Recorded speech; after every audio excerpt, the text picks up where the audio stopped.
আজকে এই ভিডিওতে সবাইকে স্বাগতম। আজকে আমরা কথা বলবো লিখিত পরীক্ষায় কী করে ভালো করতে পারবেন। বিসিএস রিটেন হলো এমন একটি প্রক্রিয়া যেটা ক্যাডার পাওয়ার জন্য সবচেয়ে অন্যতম প্রধান প্রক্রিয়া। এই প্রক্রিয়ায় আপনি যেমন পড়বেন, যদি ভালো করে লিখতে পারেন আপনি ভালো করে ক্যাডার পেতে পারেন, আর যদি খারাপ লেখেন তাহলে ক্যাডার পাওয়ার সময় অনেকটা ফিকে হয়ে যাবে। যেমন বোধ ক্যাডারে আছে আপনার 1100 মার্কের পরীক্ষা হবে, সাধারণ ক্যাডার পরীক্ষা হবে 900 মার্কের, এবং পাস করতে অবশ্যই 50% মার্কস লাগবে, মানে 450 মার্ক নিচে হলে আপনি পাস করতে পারবেন না। এটা হলো আপনি একটা পরীক্ষা ফেল করেও আপনি যদি 450 পান তাহলেও পাস, আবার সবগুলো পরীক্ষা পাস করলেন 33 দিয়ে পাস করলেন কিন্তু 450 হলো না, তাও মানে আপনি ফেল। আবার আরেকটা কথা আছে, সেখানে অনেকে হয়তো জানেন না, যদি আপনি বোধ ক্যাডারে আপনার নিজ সাবজেক্টেও হয়তো আপনি ফেল করে ফেললেন, কিন্তু আপনি জেনারেল ক্যাডারে বা 900 যে মার্ক আছে সেই মার্ক যদি আপনি 550 উপরে তুলতে পারলেন, তাহলে হবে কি আপনি বোধ ক্যাডারে পাস হয়ে যাবেন। যেটা আমি জানতাম না, আমি যখন 44তম বিসিএস দিই তখন সেটা জানতে পেরেছি। আমি 2-3টা বিসিএস দিয়েও আমি এটা জানতাম না। যদি কেউ একজন না লিখতো ফেসবুকে, তো আমি জানতে পারতাম না আর কি। আচ্ছা, এখন হলো কীভাবে আপনারা বিসিএস পরীক্ষায় ভালো করবেন। আপনারা জানেন বিসিএস পরীক্ষায় 3টা ভাগ, এটা প্রিলিমিনারি, এটা রিটেন, আর একটা ভাইভা। প্রিলিমিনারিতে হলো আপনাকে নেবে কি নেবে না, আপনাকে বাছাই করার একটা প্রক্রিয়া। প্রিলিমিনারি টেন্ডেন্সি হলো আপনাকে ফেল করানো এবং আপনাকে না নেওয়া।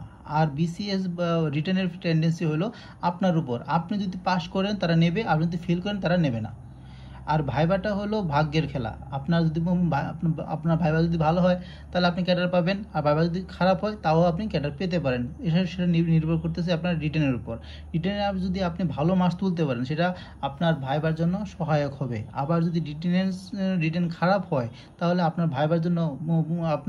ভাইভার জন্য বসে থাকতে হবে। যে ভাইভা হলো আনপ্রেডিক্টেবল, আপনাকে এখানে ভালো মার্কস দিতেও পারে আবার নাও দিতে পারে। আপনি খুব ভালোভাবে দিয়ে আসছেন, কিন্তু তাদের আপনার অ্যাটিটিউড পছন্দ হলো না, আপনার মার্কস কম দেবে। আবার আপনার মনে হচ্ছে আপনি ভাইভাটা ভালো হয় না, কিন্তু আপনার অ্যাটিটিউড, কথা বলার ভঙ্গি তাদের ভালো লেগেছে, তো সেক্ষেত্রে যদি ভালো মার্কস পাবেন। সুতরাং এটা বলা যায় না ভাইভা ভালো হলো না খারাপ হলো, সেটা বলা যায় না, কিন্তু রিটেনটা ভালো হলো না খারাপ হলো সেটা বলা যায়। এখন যদি আপনি কত পেলে আপনি বলবেন যে রিটেনটা ভালো হয়েছে। আপনার যদি 600+ মার্কস থাকে বা 580 উপরে যদি মার্কস থাকে তাহলে বুঝতে পারেন আপনার রিটেনটা ভালো হয়েছে। আপনার ক্যাডার পাওয়ার সম্ভাবনা একটু বেশি বেড়ে যাবে। এখন আমি বলি কীভাবে তুলতে হবে। যেমন বাংলাতে 200-তে 130 তুললে ভালো, আবার ইংরেজিতে 200-র ভিতরে 120, বাংলাদেশ বিষয়ে বলি 120, গণিতে 100-তে 85, বিজ্ঞানে 100-তে 85, এবং আন্তর্জাতিক বিষয়গুলিতে 100-তে 60 থেকে 65। এই মার্কস হলে আপনার 605 হয়। আর তারও যদি আমরা ভাইবার 60% মার্কস ধরি 120 হয়। যদিও আমি এখন শুনতেছি যে ভাইবার মার্কস নাকি 100 করবে। 100 করলেও আপনারা ধরে রাখেন যে আপনার মিনিমাম 70-80 পেতে হবে ভালো মার্কস আপনার ভাইভাতে যদি ভালো করতে হয়। এখন যদি আপনি এই মার্কস যোগ করেন তো 725 মার্ক হয়। সেটা যদি 725 মার্ক হয় তাহলে এখানে ক্যাডার পাওয়ার সম্ভাবনাটা অনেক বেশি, অনেক বেড়ে যায়। এখন আমরা আসি কী করে আপনি রিটেনে ভালো করবেন, কীভাবে লিখলে আমি রিটেনে ভালো মার্কস পাবো সেটা জানার বিষয়। খাতা আপনার স্পষ্ট হইতে হবে, মানে আঁকাঝোঁকা বেশি, তারপরে কাটাকাটি বেশি এরকম না, খুব স্পষ্ট পরিষ্কার খাতা। আপনার যে লেখা সুন্দর হইতে হবে এমন কোনো বড় নাই, এমন কোনো কথা নেই। আপনি স্পষ্ট করে লিখেন, বড় বড় করে লিখেন, গ্যাপ দিয়ে লিখেন, প্যাসেজ আকারে লিখেন।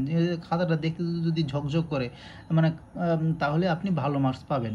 আর এখানে বুঝবেন যে এখানে আপনি যাবেন না, আপনার লেখাটা যাবে। আপনি অনেক জানতে পারবেন, কিন্তু আপনি যদি লেখায় সেরকম কৌশলী না হন বা আপনার যদি ভালো জানেন সেটা দেখাইতে না পারেন, তাহলে আপনি ভালো মার্কস পাবেন না। কারণ আপনি যাবেন না, আপনার খাতাটা সেখানে যাবে, আপনার রিপ্রেজেন্টেটিভ হিসেবে আপনার খাতাটা যাবে।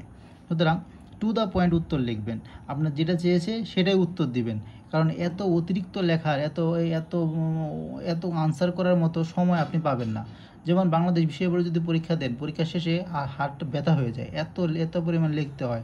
তারপরে সায়েন্স এত পরিমাণ লিখতে হয় যে আপনারা শেষে 5 মিনিটে মনে হয় 2টা কোশ্চেন উত্তর দিতে হয়, মানে এত পরিমাণ লিখতে হয়। হ্যাঁ, আপনি লিখে সময় পাবেন না। সুতরাং যেটা বলেছে সেটা উত্তর দেবেন। উত্তর দেওয়ারও একটা টেকনিক আছে, আপনি কীভাবে উত্তর দেবেন সেটা আমি দেখাবো। প্রশ্ন আসলে এখন মনে কোনো কোশ্চেন আপনি পারেন না, নাই পারতে পারেন, সব কোশ্চেন যে পারবেন সেরকম তো কোনো কথা না।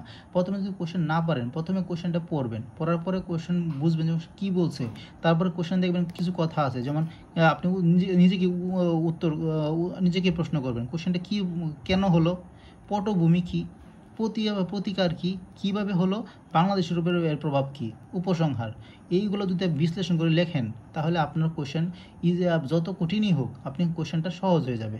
এইগুলো পয়েন্ট বের করে লিখবেন, কেন হলো, মানে কারণটা কী, কীভাবে হলো, কে করলো, এর পটভূমিটা কী, প্রতিকার কী, বাংলাদেশের উপর প্রভাব কী। এইভাবে যদি লিখতে পারেন, যদি হয়তো 3 মার্কের জন্যই লেখেন না, সমস্যা কী, এক লাইন করে লেখেন, দেখেন যে এক পৃষ্ঠা হয়ে যাবে, আপনি 3-এর ভিতর 2 পেয়ে ফেলবেন, 2.5 পেয়ে ফেলবেন। এটা আবার প্রশ্ন অবশ্যই চিত্র, ম্যাপ, গ্রাফ, চার্ট ইত্যাদি স্পষ্টভাবে দেবেন।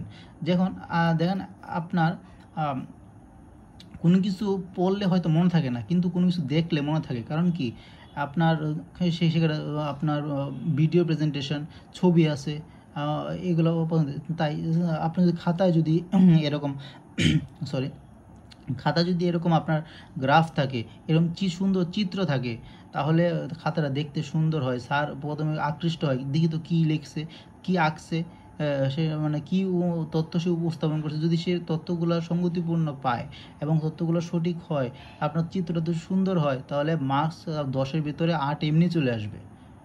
স্যার অন্য কোনো কিছু দেখবে না, খালি দেখবে কি ঠিক আছে, কি লেখছে ঠিকমতো, আমি যেটা চাইছি সেটা আছে কি না, তাহলে আর একটা ম্যাপ আছে, আপনি 10-এর ভিতরে 8 পেয়ে যাবেন। এটা আর কোনো প্রশ্ন ছেড়ে দেওয়া যাবে না, আপনার 100-তে 100 উত্তর করতে হবে, 200-তে 200 উত্তর করতে হবে। আপনি 199 মানে সরি 190 পরীক্ষা দিয়ে কখনো 200 মার্কের 191 পাবেন না। 190-90-এর ভিতরে হয়তো 170 পাবেন, কিন্তু ওই যে 10 নাম্বার ছেড়ে দিয়ে আসলেন, ওই 10 নাম্বার যদি উত্তর করতেন, 2 নাম্বার তো বেশি পেতে পারতেন। বিসিএসে 0.5-এর জন্য 5 জনের পিছিয়ে 5 থেকে 10 জনের পিছিয়ে চলে যায়। সুতরাং মার্কস খুবই ইম্পর্টেন্ট জিনিস, আপনি কখনো মার্কস ছেড়ে আসবেন না। আবার খাতাকে 3টা ভাগে ভাগ করবেন, প্রশ্নকেও 3টা ভাগে ভাগ করবেন, খাতাকেও 3টা ভাগে ভাগ করবেন। একটা হলো মনে করেন আপনাকে 10টা প্রশ্ন চাওয়া হয়েছে, 12টা কোশ্চেন দেওয়া আছে, 10টা প্রশ্ন উত্তর করতে হবে, বা 10টার ভিতরে 6টা আপনি পারেন, আর 3টা আপনি অল্প অল্প পারেন, আর একটা হলো পারেন না, আপনি লিখতে পারবেন কোনো মতে। এটা যেই প্রথম 6টা আপনি পারেন, সেই 6টা গিয়েই লিখে ফেলবেন, কোশ্চেন আসুক সুন্দর করে দেখবেন, উত্তর লিখে ফেলবেন। ওই 6টা যদি লেখার পরে আপনি দেন 10-এ 8 পাবেন। এর পরবর্তীতে বাকি যে 6টা আছে, বাকি যে 3টা কোশ্চেন আপনি অল্প অল্প পারেন, সেগুলো লিখবেন, আর যেটা একদম পারেন না সেটা সবার লাস্টে লিখবেন। এতে করে হবে কি, আপনি যে পারেন, স্যার পড়বে না সেটা পারে, পরবর্তীতে এই যে আপনি যেগুলো অল্প অল্প পারেন বা না, আবার যেগুলো কম পারেন সেগুলো মার্কস আপনার তুলনামূলকভাবে বেড়ে যাবে। আবার যদি আপনি যেটা পারেন না সেটা যদি প্রথমে লেখেন, তাহলে স্যারের ইমপ্রেশন প্রথমেই খারাপ হয়ে যাবে, সে 10-এর ভিতরে আপনারা 2 দিবে, এর পরবর্তী যেগুলো পারেন সেগুলো মার্কস তুলনামূলকভাবে কমে আসবে। যেমন 8-এর ভিতরে আপনারা দেবে 6, আর যেটা দেবে 4, আপনার মার্কস অনেক কমে আসবে। সুতরাং এটা করবেন না, যেগুলো পারেন সেগুলো প্রথমে উত্তর দিবেন। আর হলো পেসেজ আকারে লিখবেন, সুন্দর সুন্দর প্যারা করে লিখবেন, গ্যাপ করে লিখবেন, স্পষ্ট করে লিখবেন। আর উত্তরে অবশ্যই উক্তি, বিভিন্ন মনীষীদের উক্তি, বিভিন্ন প্রধানমন্ত্রী, রাষ্ট্রপতি, তারপর বিজ্ঞানীদের উক্তি দিবেন, আপনার চার্ট দিবেন। অযথা লিখবেন না, অযথা লেখার সময় পাবেন না, শুধু অযথা লিখে খাতা ভরবেন না, স্যারও বিরক্ত হবে, আর স্যার বিরক্ত হলে খাতার মার্কসও কমে আসবে। আপনি চেষ্টা করবেন স্যারকে কীভাবে খুশি করা যায়, আপনার লেখার মাধ্যমে কীভাবে খুশি করা যায়। আবার লেখার ভিতরে আবার ব্যাংকের অ্যাকাউন্ট নাম্বার, টাকা, রোল নাম্বার, অ্যাড্রেস এগুলো লিখেন না, এক্সপেল হয়ে যাবেন।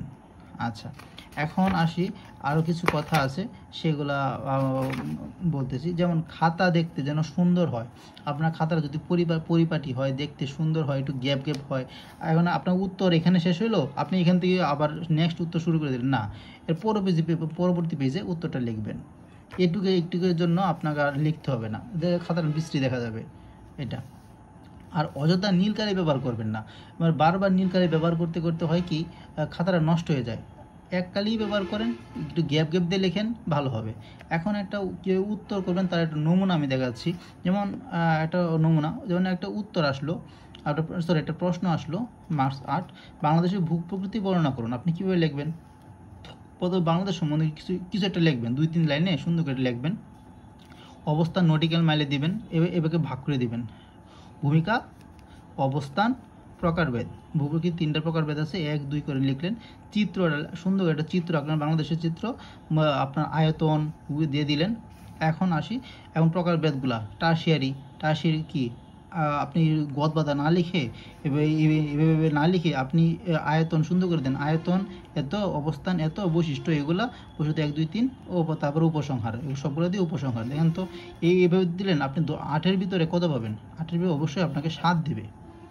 কিন্তু আপনি যদি এই যে গদ বাঁধা করে লেখেন, একভাবে কোনো না দেন, তো আপনাকে কত দেবে? 8-এর ভিতরে 5 দেবে। এখানেই আপনার 2 মার্কের বেশ কম হয়ে যাচ্ছে।